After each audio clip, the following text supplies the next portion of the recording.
Pied Piper by Black Hole CA. Chapter 2 Event Horizon.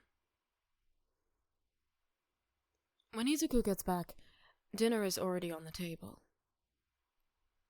He scrubbed the tear tracks from his cheeks before coming in, but he hadn't been able to check whether his eyes were red or not.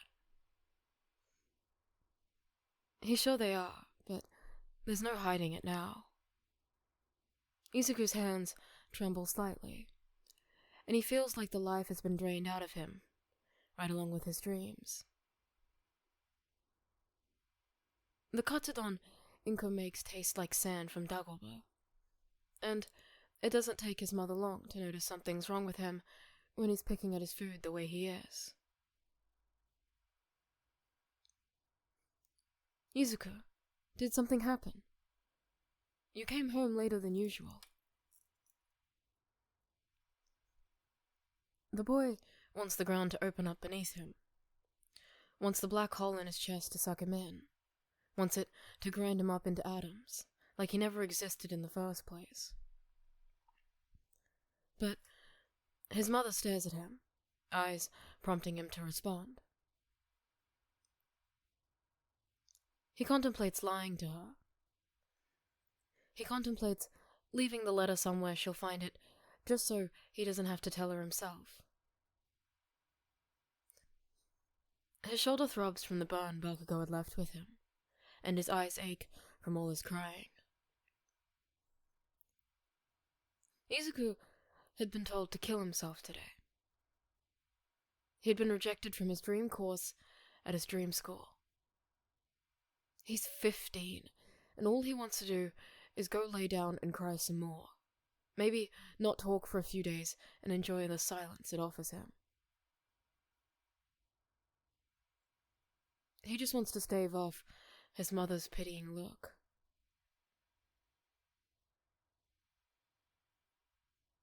He feels like throwing up.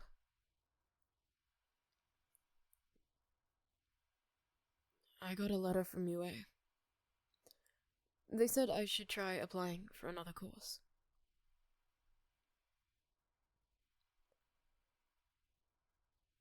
He doesn't tell her that they rejected him. He's not sure he could bring himself to say it if he wanted to.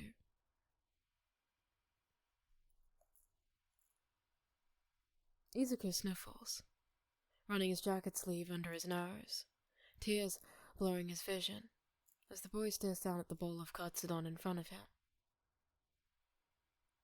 He can hear the scraping of a chair on the kitchen tile, but refuses to look up as he wipes furiously at his eyes.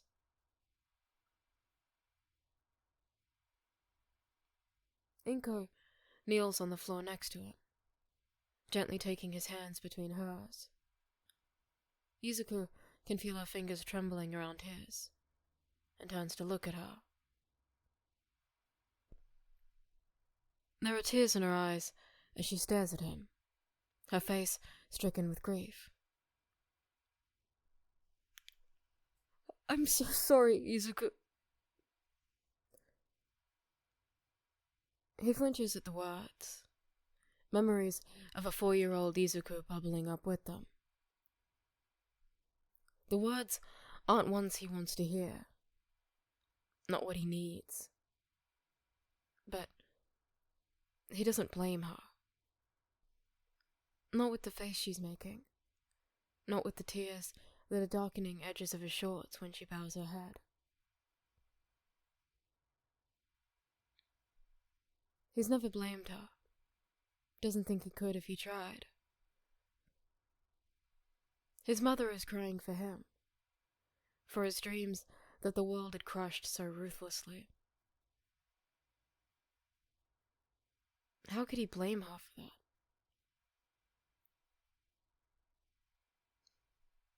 He'd look back on this moment in the future, thankful for her words, despite the pain they brought with them. It was those words that inspired him to save others. Those words that inspired him to prove the rest of the world wrong. Those words that kept him running. But for now he stays home, doesn't go to school for the rest of the week, Doesn't even drag himself to the dojo to train. Doesn't see the point of it anymore.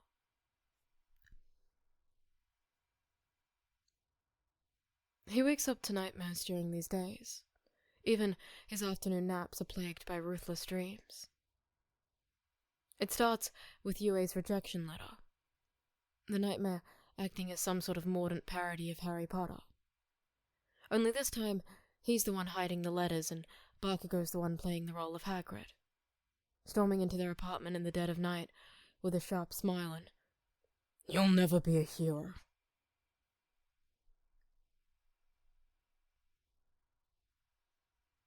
When his dreams aren't about the letter, he usually finds himself standing at the top of buildings.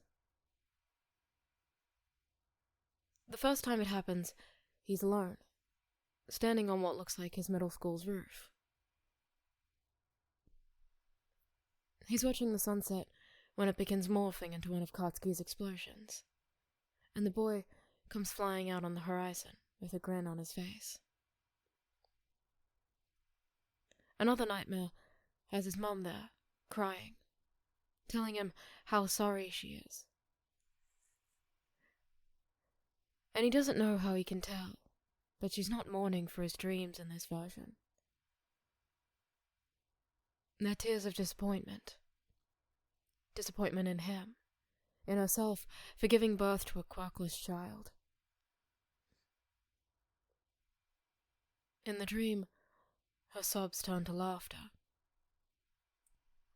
"I knew you weren't good enough. You'll never be good enough."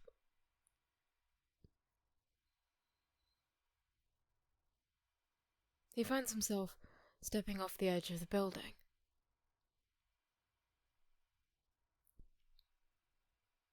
He jerks awake before he can hit the ground, throwing himself out from under his sheets and clutching at his chest as he chokes back a sob. He knows it's not real, knows that her words had been a result of his stress. But the dream had felt so real, too real for him to look her in the eye. Midoriya needs to get out. She doesn't mean to, but the sad look his mother keeps giving him every time he comes out of his room is sickening. And he knows he can't even look at her without remembering the nightmare. "I knew you weren't good enough. You'll never be good enough." But he holds out, trying to rein in the residual fragments of the dream. Inko makes onigiri for lunch, and he tries his best to forget. That afternoon, he's pulled from a nap into a new nightmare. One where Izuku finds himself at the top of UA. It's dark, the barest glimmer of starlight bleeding through Tokyo's sky. The boy never turns around, but there's an understanding that something's waiting behind him. Something dark, something insatiable, something that would readily consume him if given the chance. "You're a useless, quirkless thing," it hisses. "Not even deserving of the title human." His legs begin moving without him, and Midoriya's heart rate spikes as he tries to stop.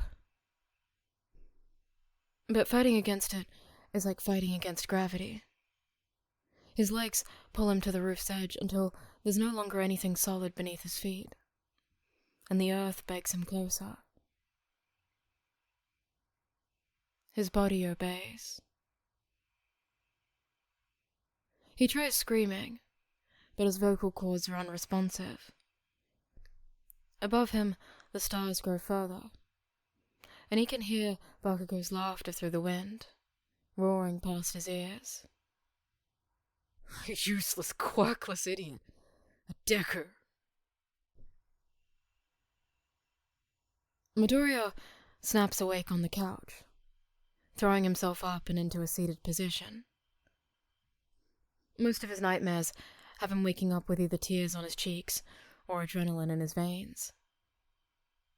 Some nights, he wakes up with his sheets on the floor, or crumpled at the end of his bed, entangled in his feet. Some days, it's not so bad. Other days, it's terrible. This is one of those other days. Izuku hunches over himself on the couch, shaking hands clamped between his knees and head bowed over his lap. He squeezes his eyes shut and pinches his mouth closed, trying to purge his mind of the images and the words and the sensation of falling. He remembers the presence behind him and tries to shove it away. Tries to lock it in a box with all the other bad thoughts. But its voice lingers in his head, even after the nightmare has faded.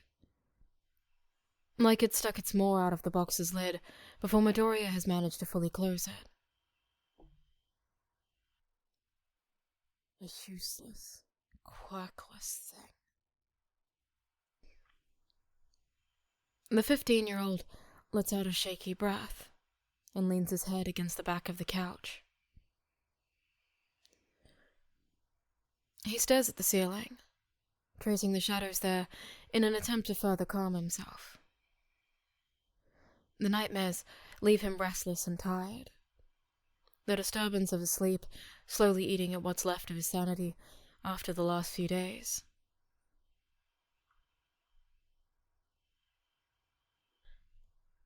Midoriya can hear Inko in the kitchen, the barest hint of curry spice filling the air of the small apartment. It's usually a comfort, but now it only sets his senses on fire. His dream from last night begins resurfacing, merging with the presence and its disparaging words, until the memory of his mother's voice becomes distorted and is replaced. The voice isn't hers anymore, but words still spill from her mouth. I knew you were useless, a defective creature. You're not worthy of the title human. Izuku wants to scream. More tears burn at the corners of his eyes as his strength dissolves. I can't be here. He pushes himself up on shaking legs and stumbles towards the door, pulling on his shoes and leaving without a word. He hears a muffled "Izuku?" through the door as he staggers down their apartment steps. Their door opens behind him, Inko's head peeking out. "Izuku!" He ignores his mother's calls, continuing down the stairs before breaking out into a dead sprint as soon as he reaches the ground. He doesn't stop running. Midoriya heads further into the city as the street lamps flicker to life around him. The boy shoves through the rush hour traffic like he's possessed, like he's being haunted. People send him wary looks as he rushes by, checking behind the boy for pursuers that they'll never find. There's only one person who actively tries to stop him, a hero that a distant part of Izuku's mind registers as ingenium. The hero manages to snag his arm as he runs by, pulling him to a halt.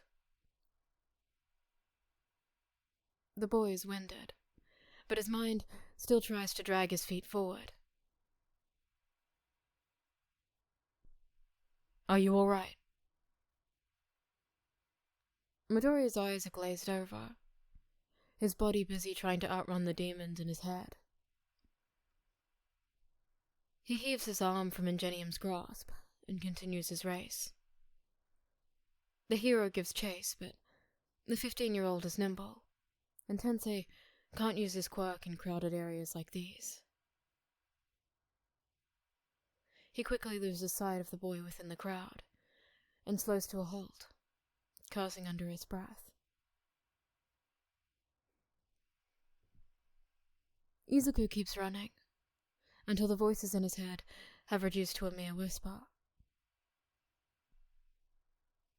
There's a stitch in his side that he tries to walk off when he finally stops, hands resting on his hips and head thrown back, trying to catch his breath. Above him, the sky is pitch. He's in a part of town that he doesn't recognize, the buildings around him worn down, windows slathered in grime, and the bricks growing moss at their seams. There's a corner store across from him whose windows are pasted over with faded advertisements. One that he hopes is a decent bathroom, where he can splash some cold water on his face, and a cashier he can beg directions from. The boy gives himself a moment more to catch his breath, before he's crossing the street. His mind still isn't completely put together yet. The whisper of that toxic voice is still there, but it's quieter now, more manageable. The cashier is sweeping when he enters, but she still offers him a quiet greeting. There's a father and daughter that he passes on his way towards the bathroom, and he gives the little girl a tired smile as he passes. He misses the wide-eyed look she gives him. In the bathroom, he splashes water on his face, cooling his flushed cheeks. When he looks in the mirror, the fringe of his hair is wet, and drips water down his face.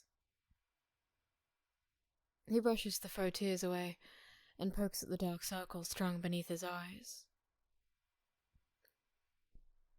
His gaze flickers up to his hair again, and if the light hits it just right, he can see just how badly it needs to be washed. He grimaces. He's still in the same set of clothes from this morning. A pair of basketball shorts he usually wears to bed, and a plain t-shirt that's soaked with sweat, and scattered with a small bit of food from lunch. A cockroach draped in human skin. Izuku flinches at the words, before letting his eyes close and taking in a shaky breath, trying to push the voice further into the back of his mind. He lets out a deep sigh, before grabbing a paper towel and wiping any remaining water from his face. When he steps out of the bathroom, he feels a bit better. He's cooled down, and his breathing is finally evened out. He's just stepping out when the little girl from earlier runs into his legs, clinging to the hem of his shorts. He watches water build in her eyes, and Midoriya blinks at her in shock. He quickly crouches in front of her as she lets go and scrubs at the tears on her cheeks. "He's not my daddy," she whispers. What?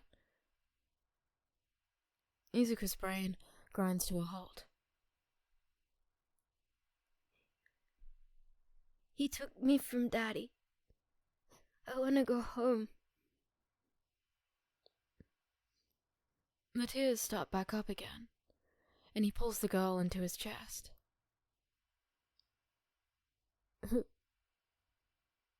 He cuts himself off, glancing around the store. "The man you were with?" She nods against his chest. "Does your daddy know you're with him?" Izuku peeks around the corner of the short hallway the bathrooms are in, looking for the man he'd seen earlier. The boy spots the top of his head towards the back of the store. No. Possible kidnapping situation. I need to contact the police and let them confirm the situation, but my phone is still at home. The police station? He doesn't know if they'd be able to make it across the store without being seen. And if they did get spotted, he wouldn't be able to run that far with her after his mad dash through Mudstuffer. Even if I could, I don't know where I am, or where the police station is. His eyes catch on the cashier, who's moved behind the counter to straighten the items there. He waves at her wildly until he's caught her attention, frantically pressing a finger to his lips when she looks like she's about to speak. Midoriya checks that the man hasn't moved, before he takes the girl's hand in his and rushes towards the counter.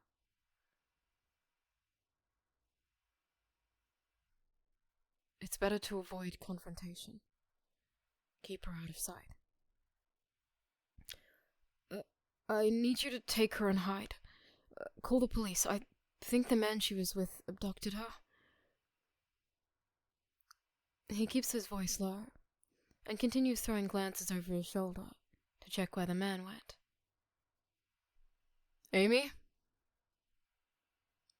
Midoriya's head whips around to see the man's brown hair peeking over the aisle closest to the exit, heading their way. The girl goes limp in Izuku's arms as he quickly picks her up and swings her over the counter, where the wide-eyed cashier takes hold of her. His hands shake as he passes the girl. Get down, Midoriya whispers, before ducking behind the end of a nearby aisle, his heart racing.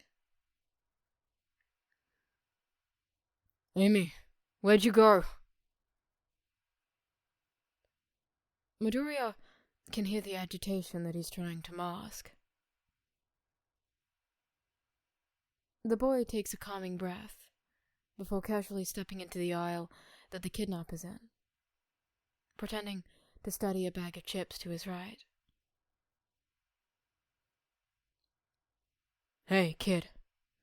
Have you seen a little girl in here? Izuku puts on a surprised face when he turns towards the man. Not since I came in. The 15-year-old looks around for the girl he knows isn't there, masking a grimace when he sees the head of the cashier quickly peek over the counter, a phone pressed to her ear. Do you need help looking? There's a frown that flickers across the kidnapper's face. No, it's fine. Thanks for the offer, though. The man shoves his hand in his coat pockets, and Midoriya tenses for a possible fight. But he simply walks past the boy and towards the door.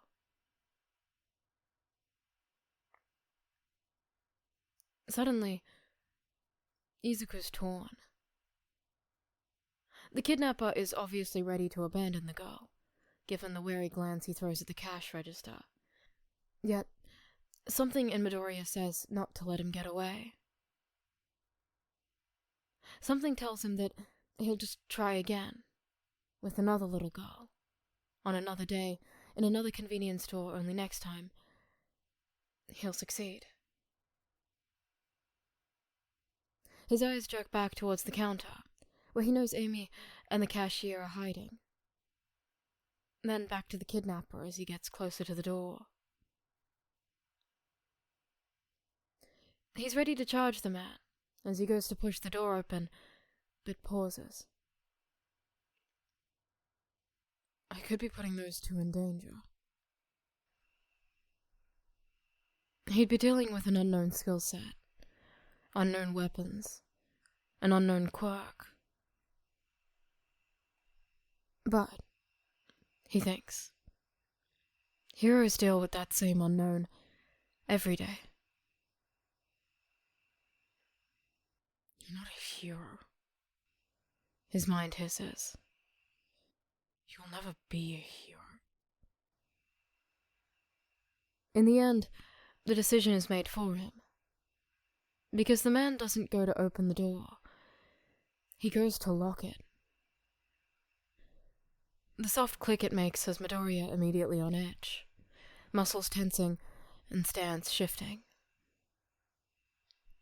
All right, brat, come out before I kill everyone. There's a muffled whimper from behind the counter, and Izuku can't tell if it's from the cashier or Amy.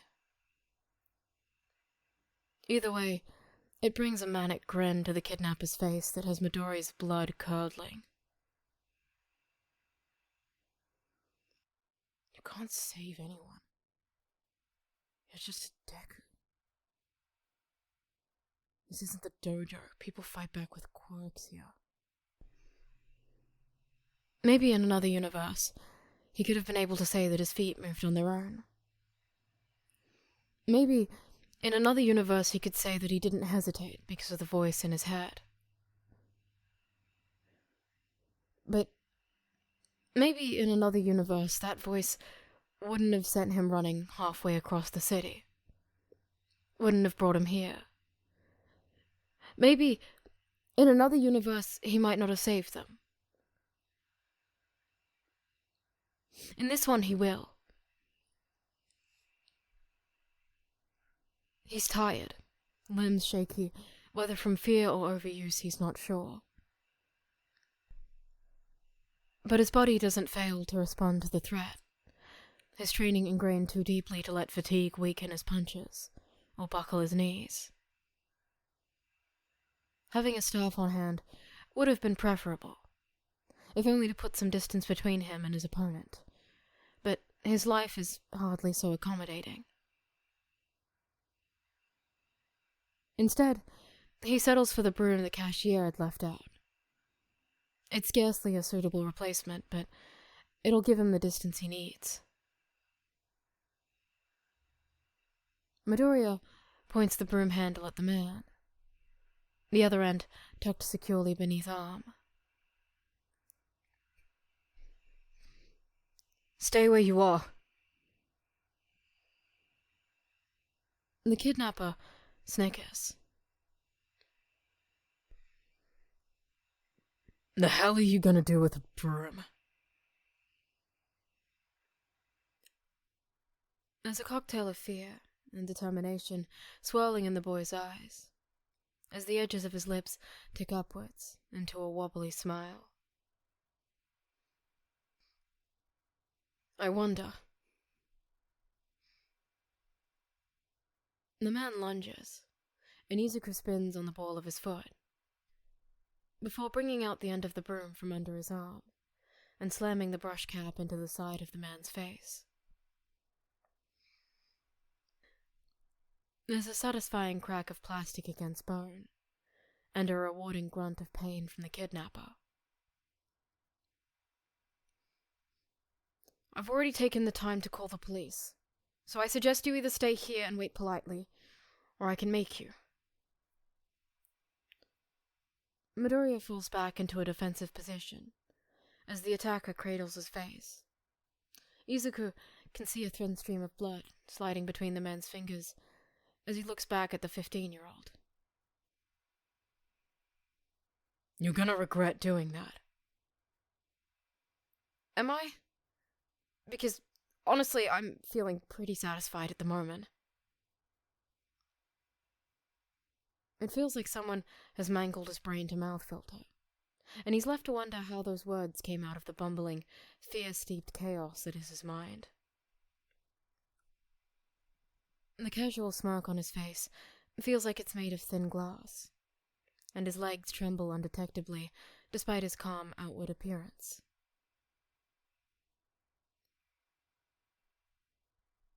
The man charges at him with his right fist drawn back, His face is twisted with fury as blood drips from a split above his brow. His form is sloppy, but Midoriya recognizes the power behind his punch. There'd been no obvious physical manifestation of the man's quirk, and Izuku hasn't noticed any indication that he's activated one. So, he leads his counterattack with the broom cap again, slamming the hard plastic into the slight bone protrusion on the kidnapper's wrist when he extends his arm, pushing it off course as Midoriya goes to sidestep the blow and send the man stumbling past him. The impact is followed by a sharp cry of pain and muttered curses. The man cradles his wrist to his chest.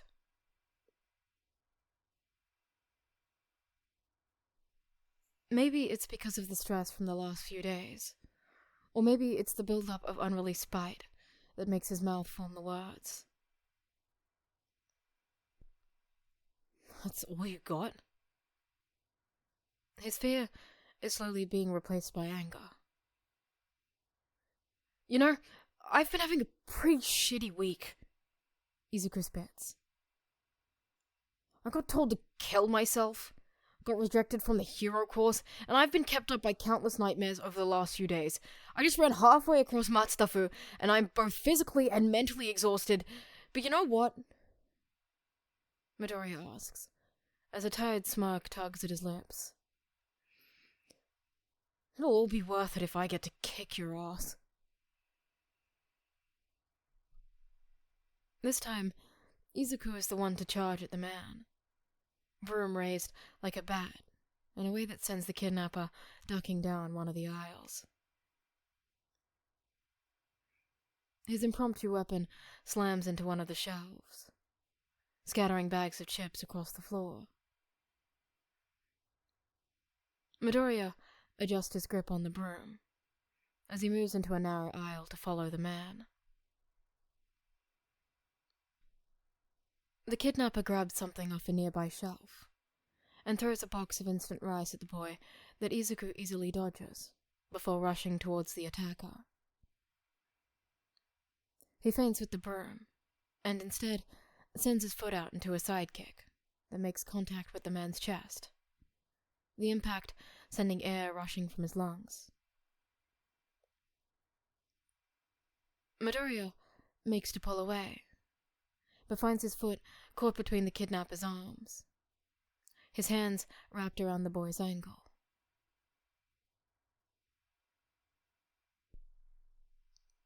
It only takes a few moments for the boy to recognize the burning heat that's radiating from the man's palms.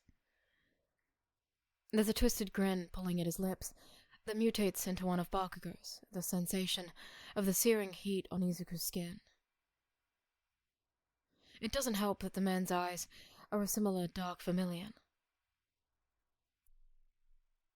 Believe that you'll be born with a quirk in the next life, and take a swan dive off the roof. There's a spike of fear that shoots through him, freezing his limbs despite the non-stop signals howling at him to Pull away! Pull away!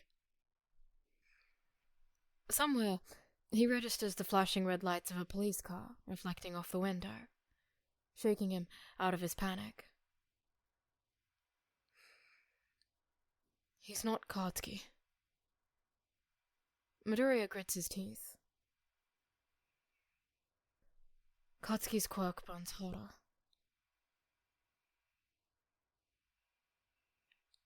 The broom is still in his hands, but the villain doesn't seem to register it as a threat, as the palms gripping his ankle grow hotter. It's a sloppy swing, with the fear in his throat, but it manages to catch the man in the temple, and his grip on the boy loosens enough for Izuku to break free.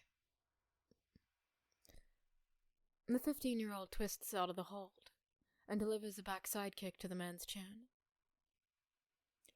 He stumbles back, clutching his jaw, and Midoriya takes the opportunity to discard the broom and charge the attacker.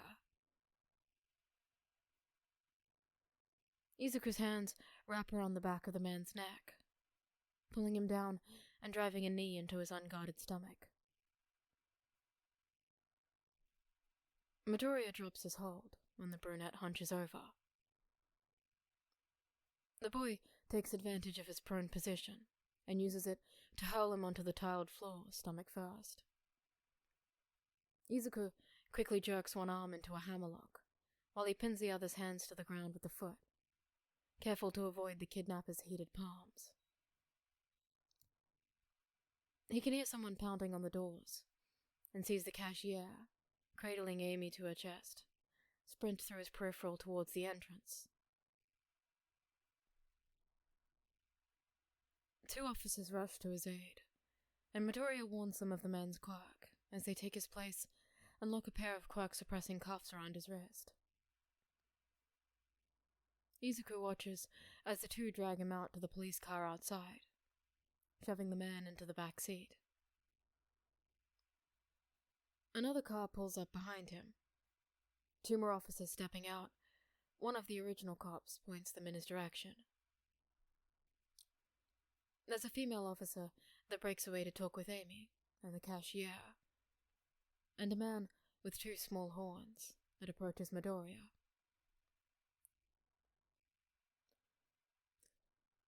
My name is Officer Fujimori. Do you mind if I ask you a few questions?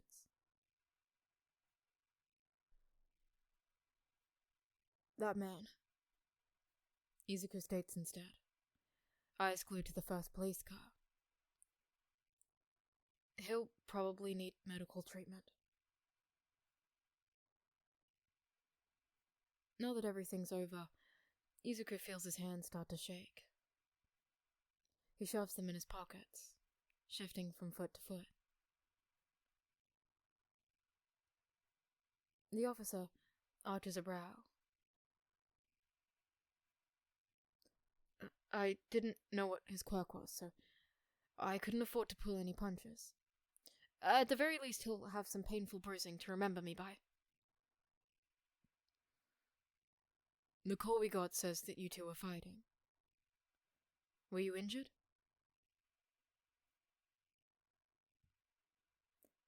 Midoriya sends a furtive glance down at his ankle. There were 2 bright red handprints circling the base, but he doesn't think they'll even blister. No.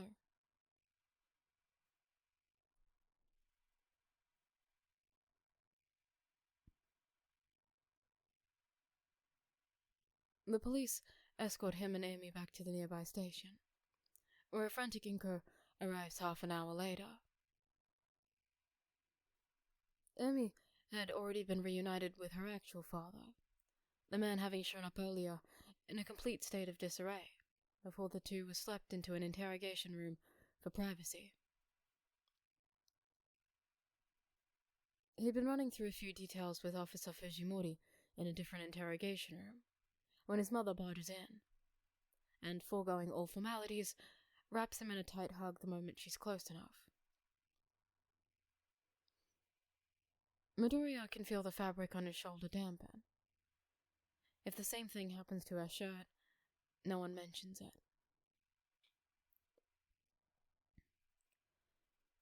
They don't get back until well after dinner, though his stomach never signals its arrival. Too rent with nerves to notice. Inko saves whatever words she might have had for him, and instead merely watches as the boy slips into his room for the night and collapses into bed. He's still wearing the same clothes, and the burns on his ankle throb uncomfortably in time to his heartbeat. But he's completely drained, all of his adrenaline having finally sizzled out, leaving him as an empty husk.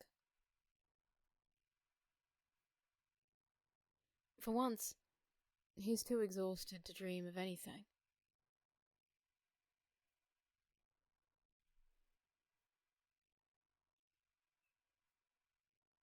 He wakes up to his phone ringing on the nightstand. It's Friday, and from the sunlight streaming through the window, too early.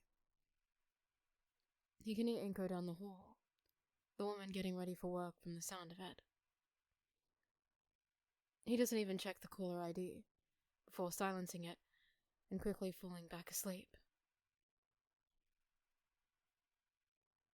When his phone rings for the second time that morning, only an hour later, he's ready to throw it out the window and roundhouse kick the first person that tries to pick up its remains.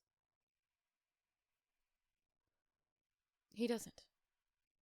But when the third call starts coming through, waking him up for the third time, he does decline the call and slam it ruthlessly down on his nightstand.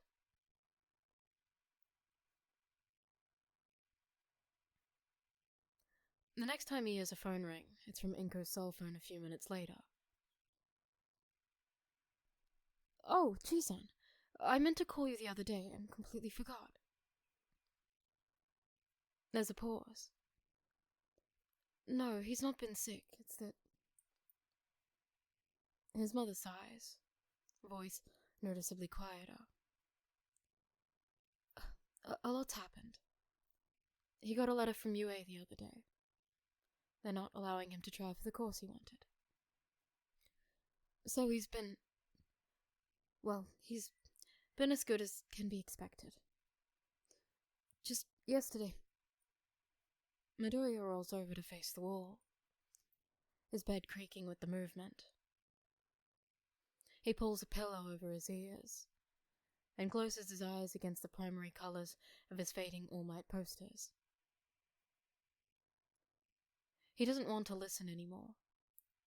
Doesn't want to think. And here, he'd almost forgotten about the rejection letter rolling around in his desk drawer. His phone buzzes beside him on the nightstand, and he rolls over, ready to actually throw it out the window this time, before he sees the alert.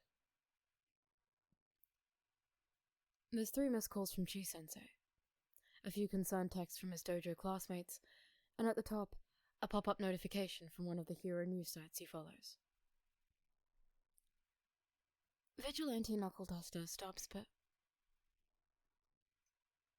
He stares at the headline for a moment, before tapping on it, opening the link. Vigilante knuckle duster stops bank robbery. Knuckle duster, a relatively well-known vigilante, saves the lives of 8 civilians after a villain with an electricity quirk attempted to rob the bank.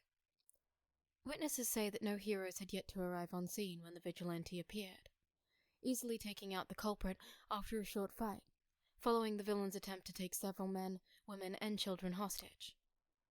The culprit, Suzuki Akira, has been previously involved in several other robberies, one in which 2 civilians lost their lives. Local law enforcement did not comment on the vigilante's hero actions, only stating that they were glad no civilians had been seriously injured.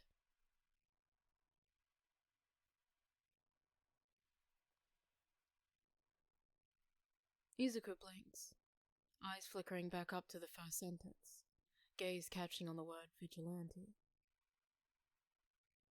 He hears a whisper in the back of his mind. He's not my daddy. He took me from my daddy. We'll get everything sorted out, yeah? Well-known vigilante. Saves the lives of 8 civilians. You're gonna regret doing that. Am I? I'm glad no civilians were seriously injured.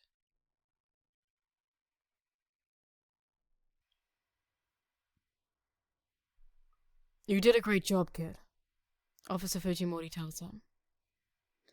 They're both leaned back against a wall, waiting for Midoriya's mother to finish up any formalities.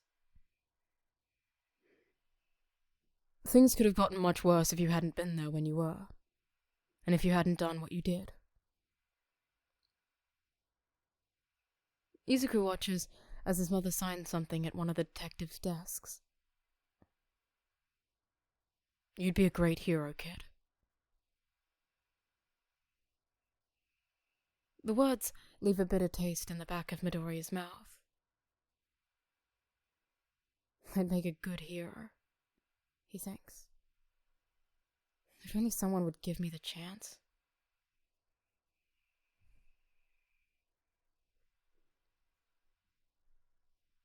Midoriya doesn't remember his lungs stopping Doesn't remember his hands clenching in a white-knuckled grip across his phone. Doesn't remember when the sun in his chest reignites. There's only the understanding that it's back, small and flickering, but there. Tears spring unbidden from Izuku's eyes as he grips at the fabric over his heart.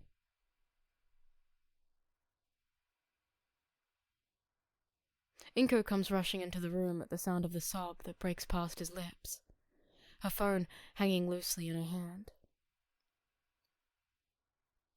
Izuku? She mutters "I'm sorry, Chisan. I'll call you back later," into the speaker, before she ends the call and drops the phone on the floor. Then Inko's across the room before he blinks, wrapping Izuku into a tight embrace reminiscent of last night. She mistakes the shaking of his shoulders as sobs, and his tears for one of desperation. He lets out a warbled laugh into her shoulder, one that sounds more like a cry, and Inko holds him tighter. He laughs as he cries because his heart is finally back. He hadn't really thought about saving that girl, hadn't thought of what doing so had meant, but he had saved someone, protected them. He'd defeated a villain using his own power, had done something no one else believed he could do. He'd been a hero to that girl. If UA wouldn't give him a chance, then the solution seemed simple. He'd give himself one. He'd force the world to see him, force them to recognize his hard work. He wasn't missing a quirk, it was simply that everyone else had been given an advantage. He wasn't broken, or useless, or incapable, and he'd prove it by outrunning all of them. He who was quirkless. He who had started in last.